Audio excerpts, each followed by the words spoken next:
ಎಲ್ಲರಿಗೂ ನಮಸ್ಕಾರ ಸ್ನೇಹಿತರೆ. ನಮ್ಮ ಯೂಟ್ಯೂಬ್ ಟ್ರೆಂಡ್ ಹಬ್ ಚಾನಲ್ಗೆ ಸ್ವಾಗತ. ಇಂದಿನ ವಿಷಯ ಏನಪ್ಪಾ ಅಂತಂದ್ರೆ, ಗ್ರಾಮಾಧಿಕಾರಿ ಕಡ್ಡಾಯ ಕನ್ನಡ ಪರೀಕ್ಷೆ ದಿನಾಂಕ ಪ್ರಕಟಗೊಂಡಿದ್ದು, ಯಾರೆಲ್ಲ ಈ ಕಡ್ಡಾಯ ಕನ್ನಡ ಪರೀಕ್ಷೆ ಬರೆಯಬೇಕು, ಯಾರು ಬರೆಯಕೂಡದು ಎಂಬುದನ್ನು ಈ ವಿಡಿಯೋದಲ್ಲಿ ತಿಳಿಯೋಣ. ಪರೀಕ್ಷಾ ದಿನಾಂಕ 22/8/2026 ನಿಗದಿಯಾಗಿರುತ್ತದೆ. ಈ ಪರೀಕ್ಷಾ ದಿನಾಂಕವು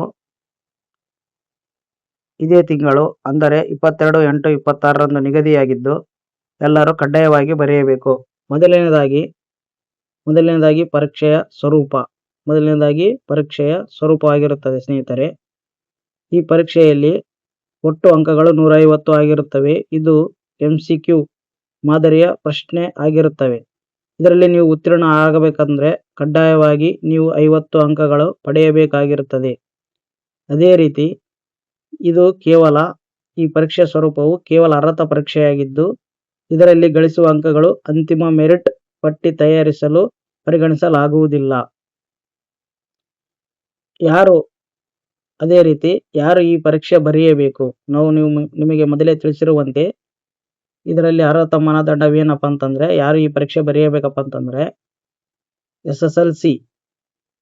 ಮೊದಲನೇದಾಗಿ ಅರ್ಹತಾ ಮಾನದಂಡ SSLC ಅಥವಾ ತತ್ಸಮಾನ ಪರೀಕ್ಷೆಯಲ್ಲಿ ಕನ್ನಡ ಭಾಷೆಯನ್ನು ಪ್ರಥಮ ಅಥವಾ ದ್ವಿತೀಯ ಭಾಷೆಯಾಗಿ ಯಾರು ಅಧ್ಯಯನ ಮಾಡಿರುವುದಿಲ್ಲವೋ ಅವರು ಕಡ್ಡಾಯ ಕನ್ನಡ ಪರೀಕ್ಷೆಯನ್ನು ಬರೆಯತಕ್ಕದ್ದು. SSLC ಅಥವಾ PUCಯಲ್ಲಿ ಯಾರು ಪ್ರಥಮ ಅಥವಾ ದ್ವಿತೀಯ ಭಾಷೆಯಾಗಿ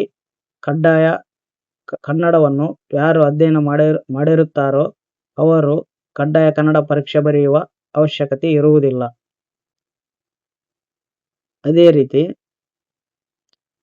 ರೀತಿ ಕಡ್ಡಾಯ ಕನ್ನಡ ಪರೀಕ್ಷೆಯು ನಾವು ಹೇಳಿರುವಂತೆ 150 ಅಂಕಗಳ MCQ ಮಾದರಿಯ ಪರೀಕ್ಷೆಯಾಗಿದ್ದು, ಅದನ್ನು ನೀವು ಕ್ವಾಲಿಫೈಯಿಂಗ್ ಆಗಿ ಕಡ್ಡಾಯವಾಗಿ ಬರೆಯತಕ್ಕದ್ದು. ಇದರ ಪ್ರಮುಖ ಅಂಶಗಳೇನಪ್ಪ ಅಂತಂದ್ರೆ, ಗ್ರಾಮಾಧಿಕಾರಿಯ ಕಡ್ಡಾಯ ಕನ್ನಡ ಪರೀಕ್ಷೆಯ ದಿನಾಂಕವು 22/8/26 ನಿಗದಿಯಾಗಿದೆ. ಅದೇ ರೀತಿ ಪರೀಕ್ಷೆಯ ಸ್ವರೂಪ ಮೊದಲೇ ನಾನು ತಿಳಿಸಿರುವಂತೆ 150 ಅಂಕಗಳ ಬಹುಆಯ್ಕೆ MCQ ಮಾದರಿ ಆಗಿರುತ್ತದೆ. ಈ 150 ಅಂಕಗಳ ಬಹುಆಯ್ಕೆ ಮಾದರಿ ಪರೀಕ್ಷಾ ಪತ್ರಿಕೆಯಲ್ಲಿ ನೀವು ಕಡ್ಡಾಯವಾಗಿ 50 ಅಂಕಗಳು ಪಡೆಯತಕ್ಕದ್ದು. ಯಾರೆಲ್ಲ ನೀವು ಕಡ್ಡಾಯ ಕನ್ನಡ ಪರೀಕ್ಷೆ ಬರೆಯಲು ಹೋಗುತ್ತಿದ್ದೀರೋ ಅವರಿಗೆಲ್ಲ ನಮ್ಮ YouTube channel trend hub channel ವತಿಯಿಂದ ಶುಭ ಹಾರೈಸುತ್ತೇವೆ. ಪರೀಕ್ಷೆಯ ದಿನಾಂಕ ಮತ್ತೊಮ್ಮೆ ಹೇಳುತ್ತಿದ್ದೇನೆ, 22/8/26.